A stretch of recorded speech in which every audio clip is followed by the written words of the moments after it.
Greetings, I'm Rob Chappers. I'm the captain. And welcome to probably one of the most controversial videos we will shoot this century. Controversial?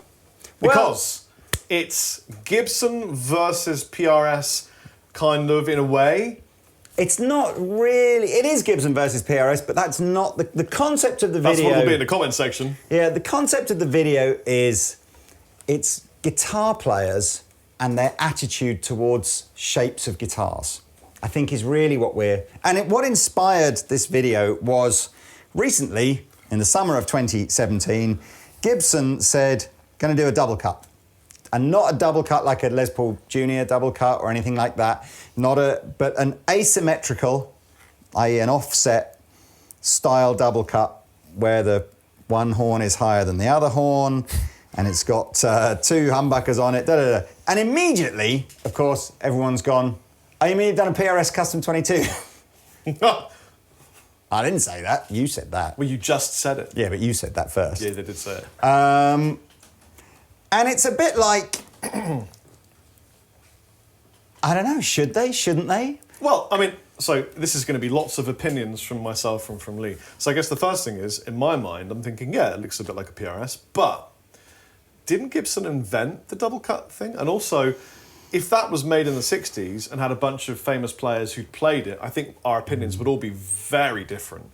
You know, if Eric Clapton had played that in Cream, we'd be like, oh yeah, I remember that. See, it's great. And herein lies the crux of this. I mean, do you know what? If Gibson invented the double cut, then Fender invented the single cut. So let's... Yeah. No, they did. Yeah, they did. So to be honest with you, let's maybe the single cut, double cut thing... I've never thought of that before, but you're absolutely correct. So that's probably just because you made a guitar that either had one or two cuts either side of the neck. I don't think that gives you ownership of it. But this is definitely, you know, if we hold this guitar up, this, I think now it's fair to say, the PRS shape is a modern classic. You know, it came out in 1985 or somewhere in around that era. And I'm sure it took everybody like 10 or 20 years to sort of start going, okay, yeah, the shape's acceptable now. I think it's fair to say it's a modern classic. It's a beautiful looking guitar. Oh, yeah. This is a custom 22. I totally lied as well, by the way. I thought it was a custom 22, but it's a McCarty with a wraparound hardtail.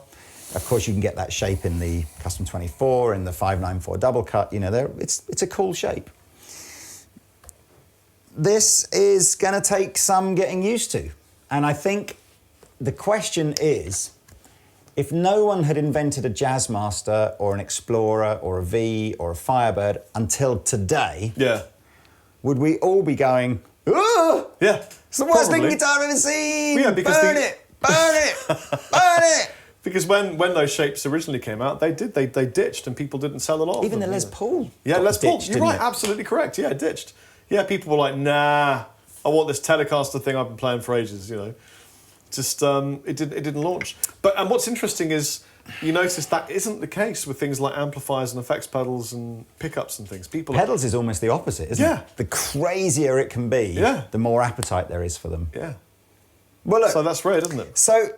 So I guess we'll come back to that debate, and I'd love for the comments section to go kind of crazy about whether, you know, what we're really saying is, if you are an established guitar manufacturer with models that people associate with you, should you just never be allowed to move away from that? So Gibson, from today, you know, you can only make Les Pauls, SGs, Explorers, Vs, and Firebirds, and 325s, and all the other great guitars that they invented.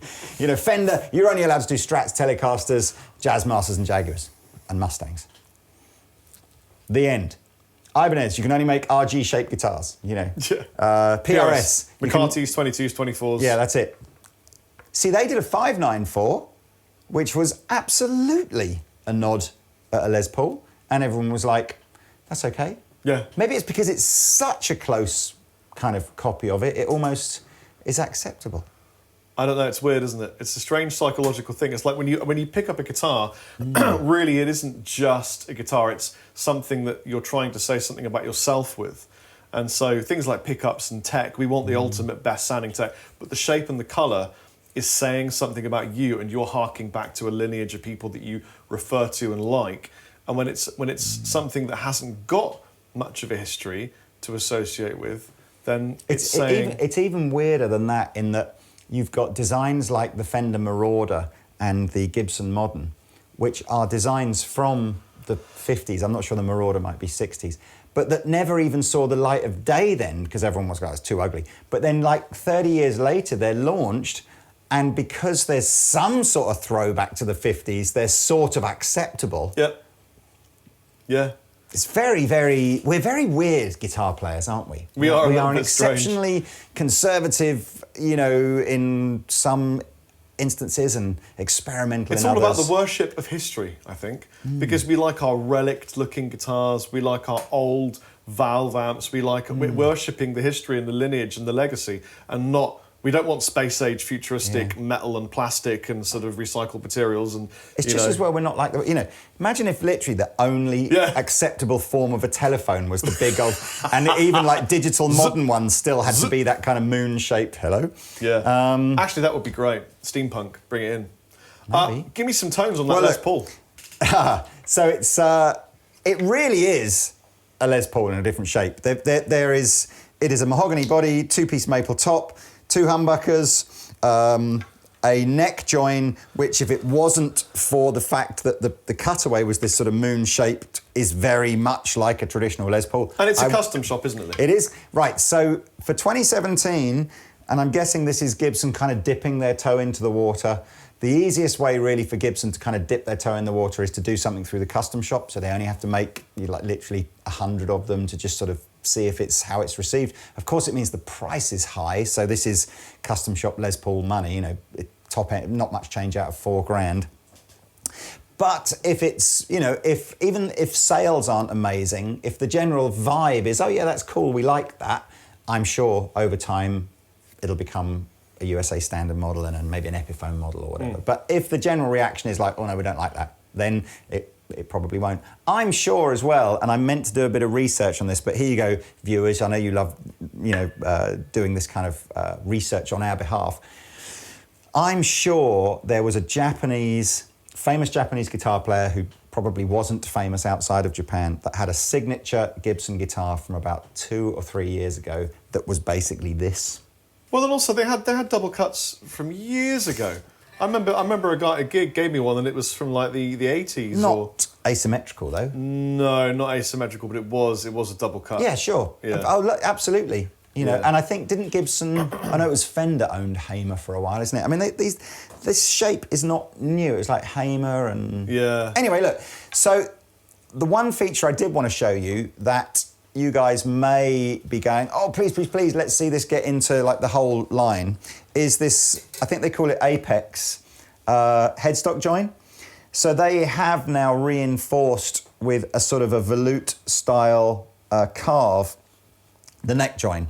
Are we getting that on one of the cameras? And, that absolutely is, a sort of a nod towards trying to do something that makes this fairly idiot-proof, fragile piece of a Gibson Les Paul. I've always kind of had it's no secret, any Gibson forum will be full of comments saying that the angle of the headstock backwards means that, the Gibson Les Paul is susceptible to a neck break. I diffute? That's not a right word, Refute? Is it? Refute? Dispute? Dispute. I disagree with. You can go on some forums and it makes it sound like, every single Les Paul ever made at some point the headstock snaps off, and it's like, and I'm sitting here going, I know that Anderton's sells about 2,000 Les Pauls a year. If you take all the different Epiphone and variants of a Les Paul, and I know that our Guitar Tech fixes about 25 neck breaks a year, or headstock breaks. So I'm sort of going, it's a very small percentage, but nonetheless, it is something that a Gibson is more susceptible to do than almost any other guitar. That he fixes neck breaks on, really? No, well, it's possible to break any neck, but it's the problem is that if you lay the guitar flat, or or the guitar falls over, jump on it. What happens is the headstock hits the floor before the rest of the body and the neck does, and therefore where there's the thinnest piece of wood here is going to snap. If you PRS kind of improved that by making the neck angle flatter, and of course Fenders, you very rarely see a neck break on a Fender because the headstock and the neck is completely flat, so that like, if you like, it doesn't really slam on a single point of the guitar when it falls over. So I'm not saying that it's, I'm just saying that I think that that generally speaking, when you read forums about just how many Gibson guitars have headstock brakes, it's massively over-egged, in my opinion.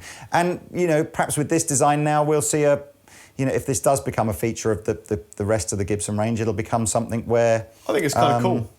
Yeah, it reminds me of like the centre part of a Klingon's head. Or the imprint that your bottom would make if you pulled your pants down and sat in the snow. Hey Lee, why don't we listen to some of the tones from that beautiful new Gibson? I've got my wire on, that's why it sounds...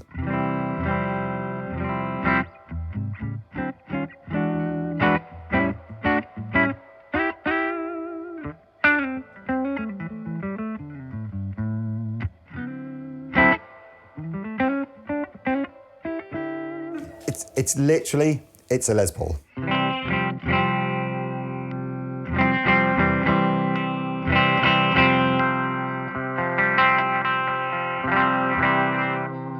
It's got no coil taps, no nothing, it's just literally volume and tone.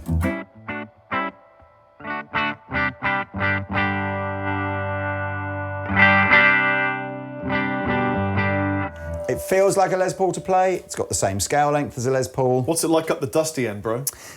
Okay, so it has 24 frets, has extra frets, and of course the whole point of this double cutaway is that my fingers can reach places that they perhaps couldn't on a Les Paul. And also, sorry to interrupt, they will have moved the pickups to accommodate for the 24 frets, so it will be different with gain and the harmonic structure. He's totally right. There is in fact, this is the only real tonal difference between a PRS Custom 22 and a 24, which is that the neck pickup, due to the extra frets, is forced closer to the bridge pickup. So there's, if anything, less of a difference between the two. The neck pickup just ends up being that bit closer to the bridge. I really want to hear you crank it and play it up a bit high. And well, I'm rubbish up that end of the neck, not. But I'll you know.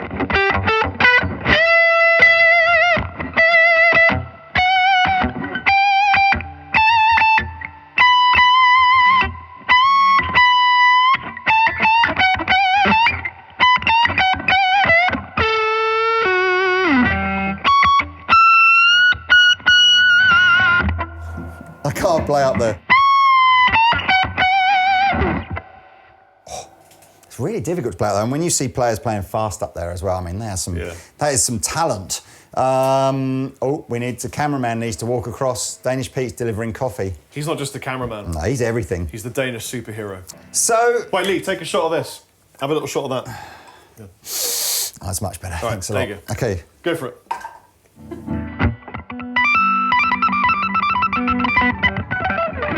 That's what fast fret's really for. So, yeah, I mean, to be totally honest with you, I was expecting the guitar to be more different. You just pick it up, and if you're not looking at it, you just go, I'm just playing a Les Paul. So I guess if you like the idea of a 24 fret Les Paul with a double cutaway, hey, that's what you want. All right, well, let me play some tones on this, and then we'll swap over and I'll have a little jiff, because I think maybe if you're playing it with high gain, which is a territory that I'm probably more familiar with, I might sense some differences from a standard Les Paul. So let's just see what I've got. I'm using... Because you, in fairness, whilst you've got one or two Les Pauls, and I think tonally speaking, you accept that they are a sound that nothing else does. Yeah. As a player, you're more comfortable with a PRS, aren't you? Well, I thought I was. And then I recorded an EP using two Les Pauls and a PRS. And they both have a completely different sound when they're cranked up. The Les Paul has this kind of angry kind of thing.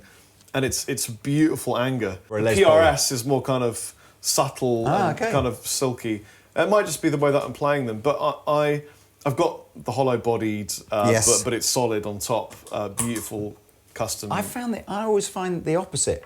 I always find because the Gibson seems to have, the Les Paul seems to always have more bass end in it than a PRS. That bass end adds sort of like warmth and depth to it, whereas the PRS always, for me, is that more sort of like slightly more mid-rangey, nasally kind of like. That's interesting. Chihuahua. So that low end, I think, was there because in the day, most amplifiers were very bright and had to be very loud. like plexis, just it's brittle and it's glassy and there's just no giving. It's unforgiving wall of sound. And so the low end really helps to counter that. And what I was putting my Les Paul through was an absolutely cranked to full 1970s combo. And it was very bright and brittle sounding. With the Les Paul, it sounded sick. I don't know. Anyway, here is I mean, the Les some Paul from was the there PRS. before the Plexi was, so... Yes, yeah. he absolutely was.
I totally lied as well, by the way. I thought it was a custom 22, but it's a McCarty. Yeah. Not yeah. that different, to be fair. Oh.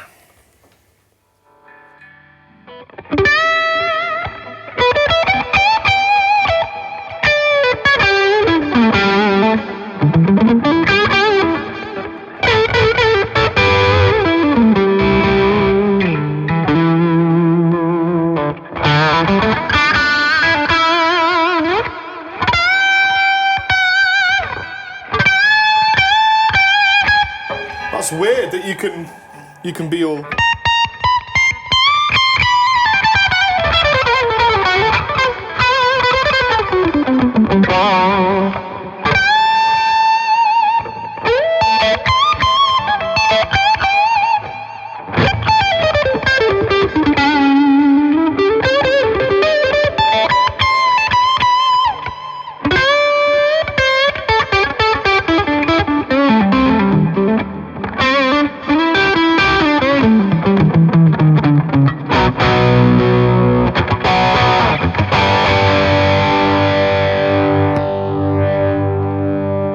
You wouldn't get up there with a regular Les Paul, would you? No, not absolutely not. No, it does sound different.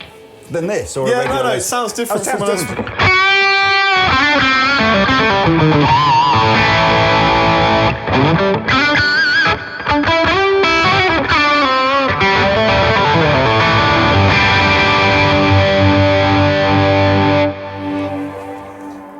More gain? No, I want to see what it's like if I do slightly more of a modern thing on it, because it's slightly more of a modern guitar.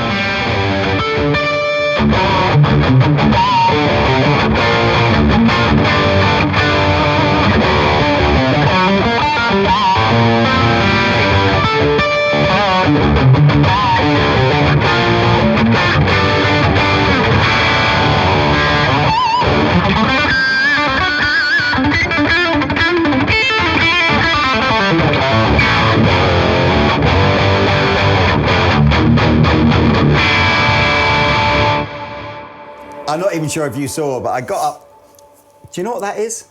And sometimes this happens with clothes as well. It looks way better on than it does on the peg. Oh, right. You know, you know that sometimes everybody will have been shopping for something and it doesn't look great on the hanger, but you try it on, you think, oh, it looks great like that. That's exactly what that is. I really don't like it on, like when you see it hanging up in a guitar shop. The shape really does nothing for me. Yeah. Honestly, I bet you when you watch this video playback and you see yourself playing it, I think you're going to go, actually, that's really interesting. I'm just going to tweak it one more time. More gain. And I'm just...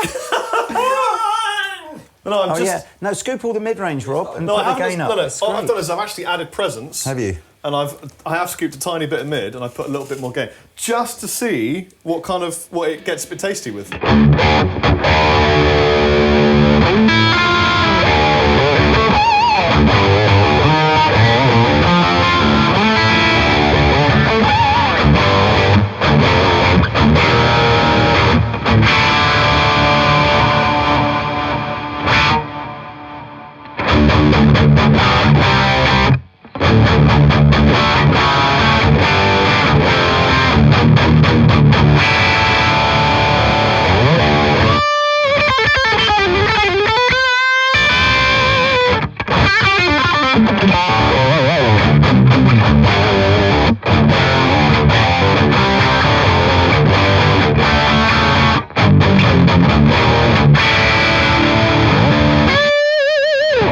Right. I really never thought I'd like it, but I really like it. It's heavier than the PRS, don't want to isn't it? like it.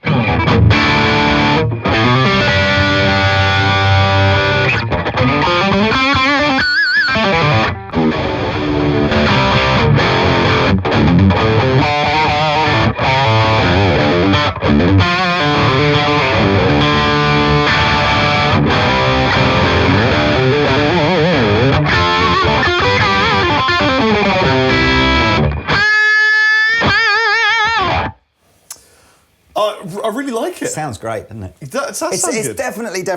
There's a few different colours of this. Maybe Rory would be so kind as to put them on the screen now. I know so far in Anderton's, I think the gold top we've done a couple of, and the other colours less so. I wish it was a different colour. I wish it was black and gold, like a Les Paul custom. Black Beauty. I suspect you're probably right on that one. That again. Maybe what this colour is trying to do is be too hard to be a Les Paul. And actually, if you just put it in a different colour, it would be better. To me, it doesn't really... It's not a Les Paul. The pickups are in different positions. It sounds a little bit... It sounds a bit brighter, Feels like a Les Paul to play, to me. Well, at least until you get up to here, it does. It doesn't feel like a Les Paul to play for me. Weird. But then I'm in a different mindset playing it. But yeah, I wish that was a Black Beauty kind of Well, vibe. look, I tell you what, have this back. Right. Let's jam out. I mean, to be honest with you, this was a double-edged video, really.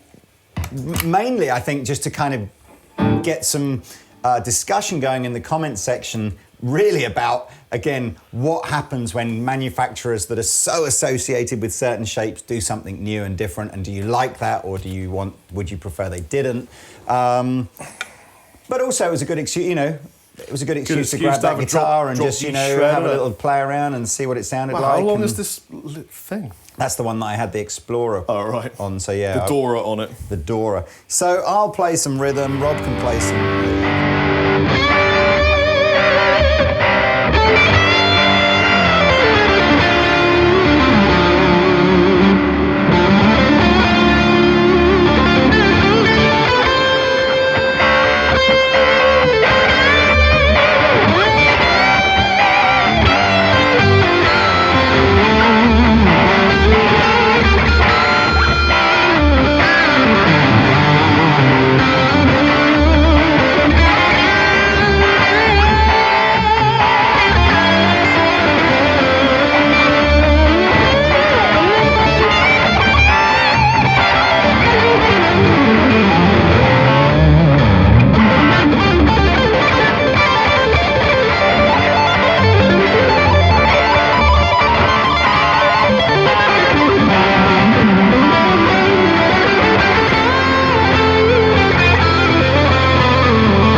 Hey everybody, thanks for watching the Anderton's Guitar YouTube channel. If you're a drummer or a keyboard player or interested in music technology, you might find one of our other channels interesting, and I'll put details of those in the description below.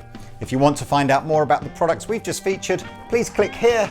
If you'd like to buy a t-shirt like this, please click here. If you want to watch another video on our guitar channel, click down here. And to subscribe to our guitar channel, click here. Thanks again for watching, and we'll see you next time.